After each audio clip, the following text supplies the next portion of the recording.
namaku Hasan, umurku 30 tahun, wajahku lumayan ganteng. Teman-teman yang bilang aku mirip artis FTV yang sering warawiri di TV.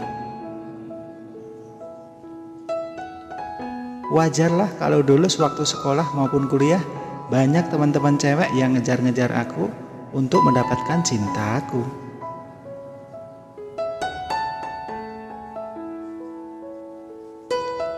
Namun pilihanku jatuh ke Widi.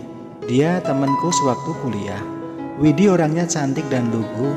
Sekarang Widi sudah menjadi istriku. Aku persunting dia tepat setahun setelah kita lulus kuliah.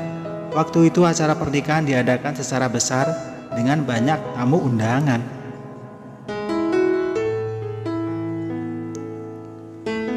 Aku dan Widi benar-benar jadi raja waktu itu. Senyum sumringah terpancar dari wajah kami, termasuk orang tua kami.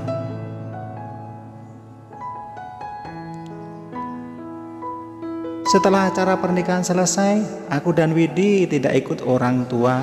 Kami memutuskan untuk tinggal di rumah yang aku beli dari hasil kerjaku selama ini.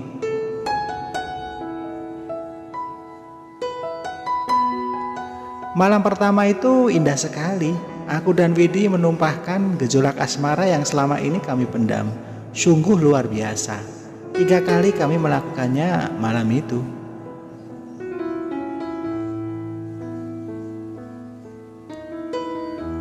Kami sungguh bahagia menjalani mahligai rumah tangga ini. Semoga kedepannya tidak terjadi apa-apa. Kita bahagia dan harmonis terus.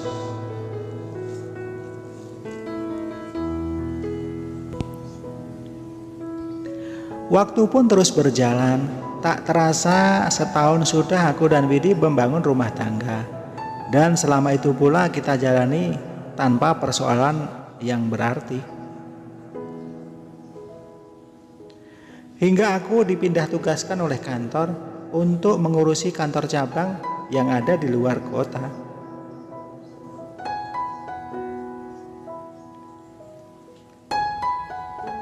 Karena jaraknya yang jauh, mau tak mau aku harus tidur di sana dengan mencari kontrakan. Aku ajak istriku, namun dia tidak mau. Hubungan ini kami jalani dengan LDR. Sampai tak terasa sudah 4 tahun kita menjalani hubungan ini secara jarak jauh.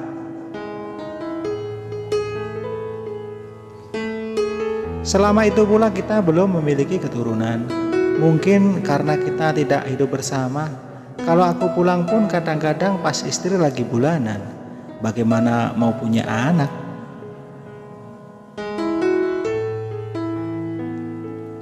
Persoalan itu mulai muncul.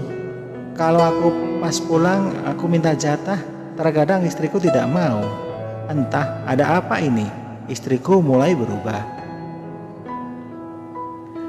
Jadi aku memutuskan kalau pulang itu semaunya aja. Karena setiap di rumah seakan aku sendiri.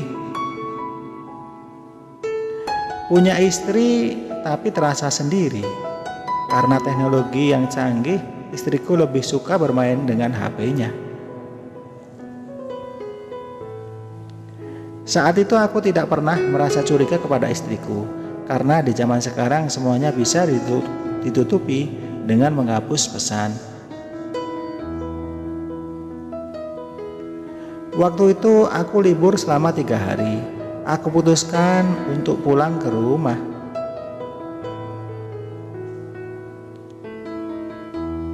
Aku merasa sangat kecewa saat membaca pesan masuk ke HP istri. Yang kebetulan saat itu istriku lagi mandi dan HP-nya berbunyi. Pas aku lihat ternyata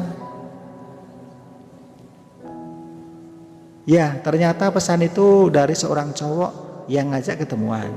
Di situ pesan sebelumnya sudah tidak ada.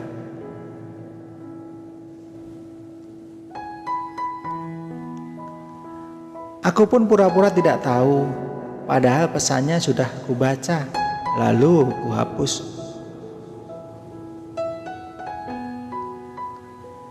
Tanpa berpikir panjang, hari itu juga aku langsung berangkat lagi ke tempat kerja.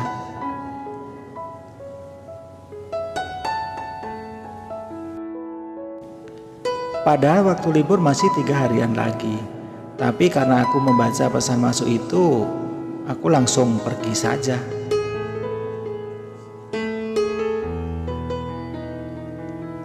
Tanpa bilang ke istri, aku langsung pergi. Sepanjang perjalanan, kepikiran terus tentang pesan masuk itu.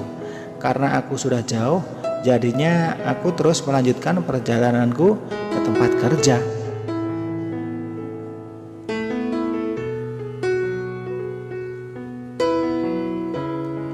Sama sekali aku tidak menyangka apa yang sudah dilakukan sama istriku. Karena terus kepikiran tentang pesan masuk itu, aku jadi mikir, apa karena aku jarang ada di rumah sehingga istriku merasa bebas?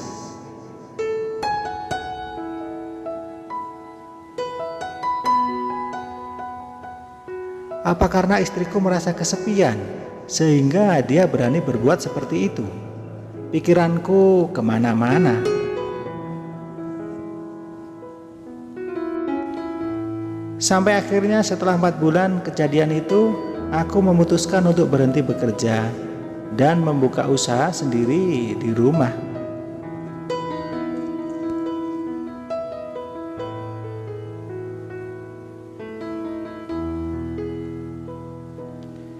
Singkat cerita, aku mengundurkan diri dari pekerjaanku dan aku langsung berangkat untuk pulang.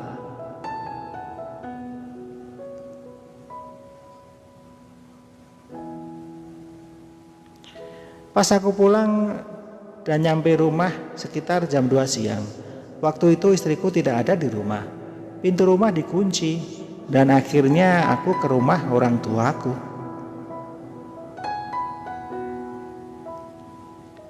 Saat di perjalanan menuju rumah orang tuaku, aku melihat istriku sedang menggandeng tangan cowok lain. Dari situlah aku merasa sangat kecewa.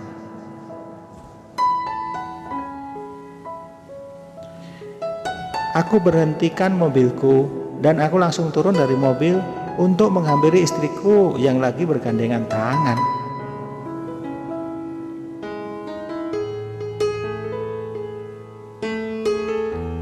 Betapa kagetnya istriku ketika melihat aku. Namun si cowoknya tidak kenal sama sekali denganku, sehingga dia merasa sangat marah padaku.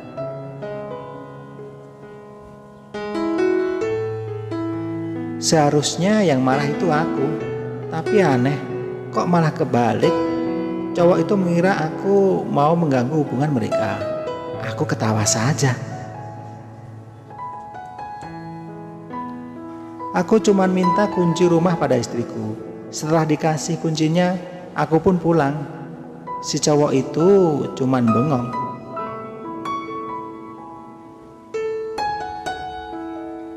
Gebleknya istriku itu. Ia malah bilang ke cowok itu kalau aku ini kakaknya. Gimana gak merasa sakit coba?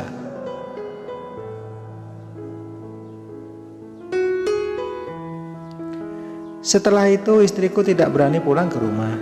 Dia milih pulang ke rumah orang tuanya. Aku juga tak sudi kalau harus menyusul ke sana. Kudiamkan saja.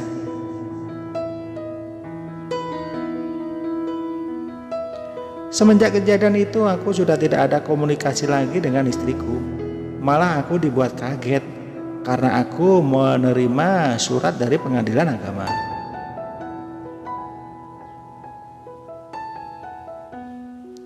Ternyata istriku mengajukan pisah.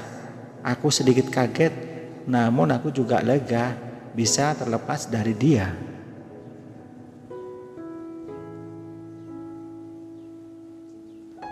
Tak terasa setahun sudah aku berpisah dengan Widi. Karena aku tak bisa memasak dan bersih-bersih rumah, selama setahun itu pula aku dibantu Mbak Narni. Dia pembantuku.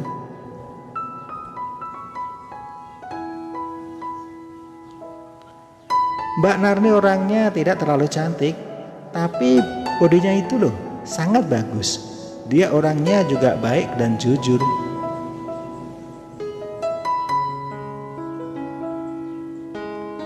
Singkat cerita, aku kepencut sama pembantuku itu. Aku ajak nikah dia.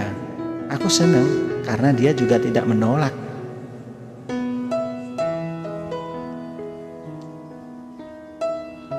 Aku pun hidup bahagia dengan Narni, mantan pembantuku itu. Kebahagiaanku bertambah karena aku diberi 2 orang anak kembar yang cantik-cantik.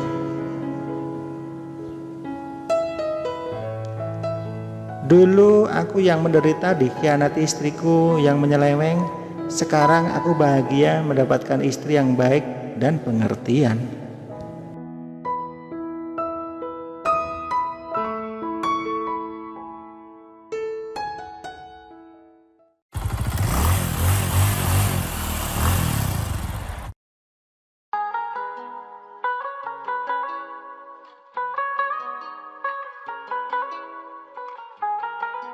Halo, selamat datang di channel Mbak Yayuk. Assalamualaikum warahmatullahi wabarakatuh. Saya Mbak Yayuk, pemilik sekaligus host di channel ini yang akan membawakan kisah nyata untuk kalian semua. Tolong anggap cerita ini hanya sekedar hiburan dan pelajaran saja. Dan jika ada kesamaan nama, tempat, dan kejadian, semua itu mungkin hanya kebetulan semata. Silahkan ambil sisi baiknya dan buang sisi buruknya. Oke, selamat menikmati vlog dan kumpulan cerita dan kisah nyata dari saluran Mbak Yayuk. Subscribe dulu biar sama-sama enak. Nah, sebelum mulai ceritanya, mari perkenalkan dengan tokoh utama dalam kisah ini, tapi semua nama akan disamarkan demi privasi. Rasa cinta dan sayang memang datang dan pergi tidak kenal waktu, usia, dan tempat. Hal ini aku rasakan dan alami sendiri. Bagaimana tidak? Di usiaku yang setengah abad ini, akhirnya aku menemukan kembali pasangan hidup setelah lama menduda.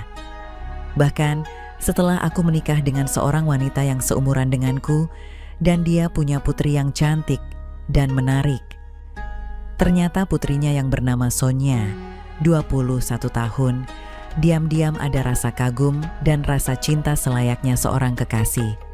Semuanya terjawab dan tersampaikan ketika istriku pergi keluar kota dan Sonia datang ke tempat tinggalku. Karena adanya kemauan dan juga ada kesempatan, maka semuanya akhirnya terjadilah. Dan inilah cerita selengkapnya. Setelah hidup menduda selama hampir 5 tahun, di usia aku yang sudah lewat setengah abad, akhirnya aku mendapatkan jodoh kembali. Dan aku sangat bersyukur karena mendapatkan jodoh seorang wanita cantik. Meski umurnya sudah tidak muda lagi, yaitu sudah mendekati setengah abad, tetapi dalam kehidupan suami istri masih sangat hebat. Kami berdua tinggal di sebuah apartemen. Tetapi di dalam kesempatan ini, aku akan menceritakan kisah kasihku dengan anak tiriku yang bernama Sonia, yang tentu saja lebih digidau awok-awok. Apartemen itu cukup lumayan nyaman, dengan ukuran sekitar 98 meter, dengan 3 kamar tidur, dengan kamar mandi di dalam, serta living room yang cukup luas. Kami berdua memutuskan tinggal di apartemen karena memang kami hanya hidup berdua saja. 2 anakku dari perkawinan sebelumnya sudah berkeluarga semua, sedangkan 2 putri istriku dari perkawinan sebelumnya tinggal bersama papanya. Sesekali memang kedua putranya itu mampir dan menginap, memang 2 kamar sisa itu kami peruntukkan untuk mereka dan tamu yang datang menginap. Putri sulung istriku sudah berkeluarga, jadi dia sangat jarang menginap di apartemen kami. Nah, putri bungsu istriku itulah yang sering menginap. Usianya sudah 21 tahun, cantik dengan rambutnya yang lurus, namanya Sonia.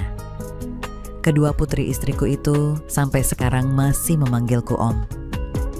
Bagiku tidak masalah sama sekali, meski aku sebenarnya adalah papa tiri mereka. Seperti yang sudah aku tulis di atas, kehidupan suami istri kami berdua masih sangat luar biasa. Kami bahkan seringkali di sudut-sudut apartemen dalam melaksanakan pekerjaan kreatif itu. Apabila aku sedang membuat kopi, mendadak istriku akan jongkok untuk membuatku tidak konsentrasi lagi untuk buat kopi itu, dan malah jika tidak ada yang berkunjung ke apartemen kami. Untuk mempersingkat ceritanya, karena kisah ini mengenai putri istriku, jadi aku akan langsung menceritakan kejadian yang tidak terduga antara diriku dengan Sonya, anak tiriku itu. Kejadian tidak terduga antara aku dan Sonya terjadi kira-kira 5 bulan yang lalu. Hari itu adalah hari Sabtu di mana aku tidak ke kantor. Sebetulnya istri dan mertuaku mengajak aku pergi mengunjungi adiknya yang tinggal di daerah Bogor. Namun karena 2 AC kamar kami rusak dan perlu diservis, maka untuk menunggui tukang servis AC, diputuskan aku tidak ikut serta. Jadi istri dan mertuaku saja yang pergi. Singkat cerita, kurang lebih hampir 2 jam aku menunggui tukang servis AC. Setelah itu, aku pun memutuskan untuk mengisi waktu menonton film DVD yang Jumat sore kemarin aku beli. Setelah aku mandi, dan dengan hanya memakai baju ala kadarnya, aku santai di sofa sambil menonton. Mendadak HP-ku berdering, ternyata istriku yang menelpon. "Ya mah," sahutku. "Pak, kayaknya mama balik agak maleman deh, karena adik mama ngajak bokap dan nyokap jalan-jalan dulu, mau cari baju di outlet langganan dia," kata istriku. "Wah, apa nggak macet tuh ma? Weekend begini." Abis adikku maksa, "Pak." "Oh, ya sudah, hati-hati di jalan ya ma. Salam untuk semuanya ma. Muah." "Oke pak, muah." Istriku mengakhiri pembicaraan kami. Film yang aku tonton adalah film serial. Mungkin karena capek atau karena habis mandi, mataku nggak bisa diajak kompromi dan aku pun tertidur. Tidak tahu sudah berapa lama aku tertidur, perlahan mataku terbuka, aku mulai tersadar dari tidurku. Wah, kaget bukan main aku saat itu. Ternyata Sonya sedang menonton DVD yang sedang aku tonton tadi. Seketika aku pura-pura menutup mataku kembali. Aku bingung sekali saat itu, karena memang baju yang aku pakai hanya ala kadarnya saja. Wah, bagaimana ini? Kapan anak ini masuknya? Wah, rupanya aku lupa mengunci pintu apartemen.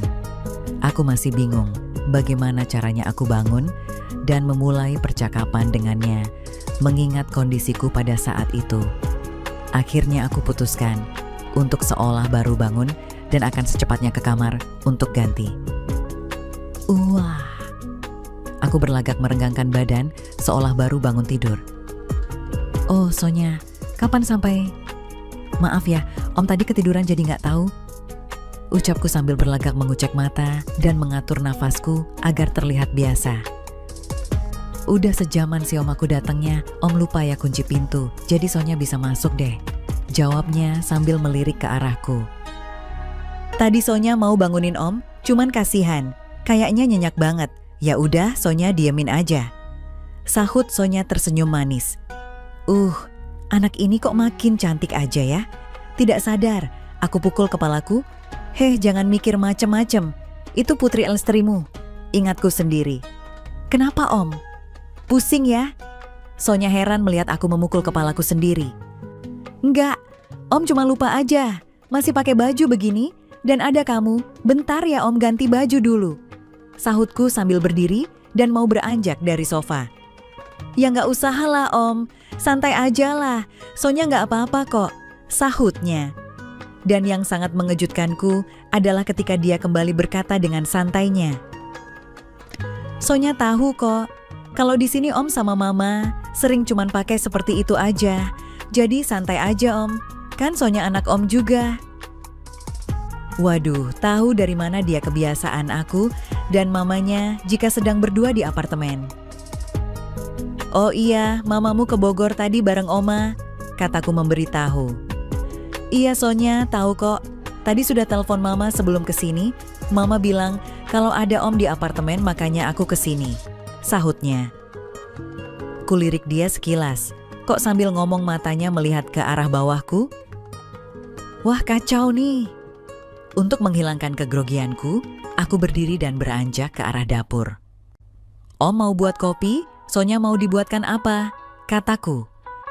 Gak usah Om, tadi Sonya lihat di chiller ada minuman setengah botol, gak apa-apa kan kalau aku minum Om? Gak apa-apa dong, kalau kurang itu Om masih punya. Jawabku sambil sibuk mengaduk-aduk kopi, cukup lama untuk menghilangkan rasa grogiku.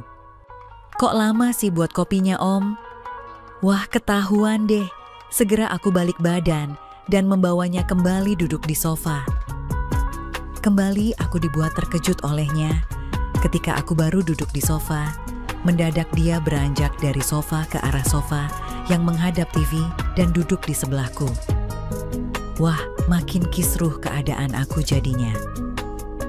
Nonton dari samping gak enak Om. Aku duduk di sini gak apa-apa ya Om. Aku tidak menjawabnya tetapi hanya mengangguk saja. Grogi abis guys. Film yang ada sudah tidak menarik lagi bagiku. Mataku memang masih tertuju ke TV, tapi pikiranku sudah piknik gak karuan, bingung harus ngapain. Aduh, benar-benar pikiranku ngelantur kemana-mana. Aku coba membuang pikiran baik itu, bagaimanapun Sonya anakku juga. Meski anak tiriku gak boleh terjadi, demikian pikirku mencoba menghilangkan pikiran itu. Kulirik kembali dia sambil menonton film. Sesekali Sonya memijat-mijat betisnya sendiri. Kenapa kamu nak? Apa sakit betis kamu? Iya Om, kemarin lift di kantor rusak, jadi terpaksa turun naik lewat tangga darurat, jawabnya. Pegel banget jadinya Om. Oh, jawabku tanpa reaksi apapun dan mendadak kembali dia mengagetkan aku. Om capek nggak? Tanyanya sambil menoleh ke arahku. Wah, dekat sekali wajahnya ke wajahku. Nggak biasa aja, kan abis tidur. Jawabku tanpa menoleh, khawatir ketahuan rasa grogiku. Aku mau minta tolong Om dipijetin, mau nggak Om? Waduh. Oh, oke, sini. Jawabku sekenanya, sudah nggak tahu harus bicara apa. Dan tanpa babi bu lagi, Sonya berbaring tengkurap. Perlahan, aku mulai memenuhi permintaannya. Aduh, Sonya pasti tahu kalau aku saat itu sudah semakin tidak konsentrasi lagi dalam memijat. Karena sudah tidak konsen lagi, pijatanku jadi berubah, aku benar-benar sudah terbius dengan keadaan yang ada saat itu. Tetapi aku juga tahu kondisi Sonya sekarang sudah sama denganku. Sama-sama sudah semakin gelisah. Aku makin tidak peduli lagi. Aku makin bersemangat. Pikiranku hanya satu, bagaimana caraku memulainya lebih dulu terhadap anak tiriku ini. Sadar atau tidak, ia sudah merubah posisinya yang tadinya tengkurap sekarang sudah berlalik. Dengan posisi ini, aku jadi bisa lihat mukanya memerah, pertanda kalau dia sedang malu-malu meong. Om berdiri dulu deh, katanya tersenyum manis. Aku pun berdiri, Sonya mengambil posisi duduk di depanku, dan tanpa basa-basi lagi, aku seakan langsung mengawang-awang tinggi guys. Aku jadi lupa diri. Sudah lupa bahwa Sonya adalah anak tiriku. Sonya, aku sangat sayang kamu. Sonya makin semangat saat mendengar kata sayang dariku. Mendadak dia menghentikan aktivitasnya. Om, sekarang saja ya, ucapnya. Sebetulnya aku takut untuk terlalu jauh melangkah. Melihat aku yang tampak ragu-ragu, Sonya menarikku sehingga aku pun terduduk dan seketika dia sudah mengambil satu langkah lebih cepat dariku. Sonya pun seolah lupa kalau aku adalah papa tirinya, dia sudah lupa menyebut aku dengan Om. Sayang, aku sayang banget sama papa, rasanya aku jatuh cinta nih. Sonya berkata tidak terkendali. Sonya sudah benar-benar lupa. Aku pun lama-lama juga ikut terbawa suasana romantis yang tercipta saat itu. Teledak berselang lama kemudian, tampak Sonya sudah sampai lebih dulu di finish. Sonya kemudian memandangku. Papa sayang belum ya? Tanyanya. Tanpa menjawab, aku langsung saja melanjutkan kerjaanku yang hampir selesai juga. Setelah 13 menit berlalu, akhirnya aku pun bisa juga menyelesaikannya dengan sangat sempurna. Kupandangi wajahnya yang makin cantik, kami saling menatap, seolah kami tidak peduli. Sekarang kami hanya ingin memanfaatkan waktu yang sangat berharga ini berdua saja. Semenjak peristiwa itu, anak tiriku yang cantik ini berubah sikap 180 derajat. Ia tidak lagi memanggilku dengan sebutan Om, melainkan dengan sebutan Papa. Bahkan kadang ditambah embel-embel Papa sayang. Tentu saja istriku agak heran melihat perubahan sikapnya itu. "Pa, Sonya sekarang berubah ya sikapnya ke Papa?" tanya istriku. "Tapi Mama senang melihat perubahan itu," lanjutnya. "Iya Ma, Papa juga senang Sonya berubah sikap ke Papa," sahutku sekenanya. Padahal aku terkejut juga dengan pertanyaan istriku itu. Takutnya ketahuan hubungan istimewa kami berdua itu. Sonya pun sekarang sudah berubah frekuensi menginapnya di apartemen kami. Sonya yang biasanya hanya seminggu sekali, sekarang dia akan menginap sepanjang minggu dan akan pulang ke rumah papa kandungnya di hari Sabtu dan Minggu. Sikapnya ke aku juga terkadang membuat aku kebat-kebit gak karuan. Sering juga dia mencuri-curi kesempatan dikala ada mamanya. Pernah suatu hari, di hari Sabtu pagi, istriku sedang mandi dan Sonya bersiap akan pulang ke rumah papa kandungnya. Aku sendiri sedang sibuk membuat kopi, mendadak ada sepasang tangan peluk aku dari belakang. "Papa sayang, ke kamar dulu dong sebentar, kan Sonya mau pulang 2 hari untuk obat, kangen Papa sayang," rajuknya. Dalam hatiku aku sangat senang, namun tentu saja dibarengi rasa cemas yang mencengkram diriku. Bagaimana jika istriku mendadak selesai mandinya?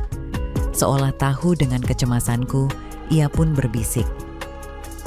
"Mama mandinya pasti lama kok Papaku sayang. Aku lihat Mama tadi mandi keramas." "Tahu sendiri kan sayang, pasti lama," ucapnya untuk lebih meyakinkanku. "Ayolah," bisiknya sambil menggandengku menuju kamarnya. Seperti anak kecil yang dituntun ibunya, aku menurut saja. Sesampai di kamar dan menutup pintu, pekerjaan kreatif itu pun kembali terjadi. Memang akhirnya, baik aku maupun Sonya, seperti tidak pernah merasa bosan, maunya lagi, dan lagi. Aku seakan mempunyai semangat muda lagi. Demikianlah awal mula dan pada akhirnya apa yang terjadi antara aku dan Sonya, putri tiriku yang cantik. Tamat. Oke teman-teman, segitu dulu kisah ini. Semoga teman semua bisa terhibur ya. Mohon maaf sebelumnya, di sini tidak ada maksud untuk merusak moral. Tapi kita sebagai insan manusia yang penuh dosa, hanya ingin berbagi pengalaman saja yang tentunya kami tidak menyarankan hal ini untuk ditiru ya. Terima kasih karena sudah mau mendengarkan kisah nyata ini. Sekali lagi, ambil baiknya dan buang buruknya, dan semoga hal seperti ini tidak akan pernah terjadi kepada kalian semua, dan semoga kita semua dilindungi dari mara bahaya. Amin ya rabbal alamin. Sekian dan terima kasih. Sampai ketemu lagi di cerita-cerita selanjutnya. Jangan lupa like, comment, share, dan subscribe.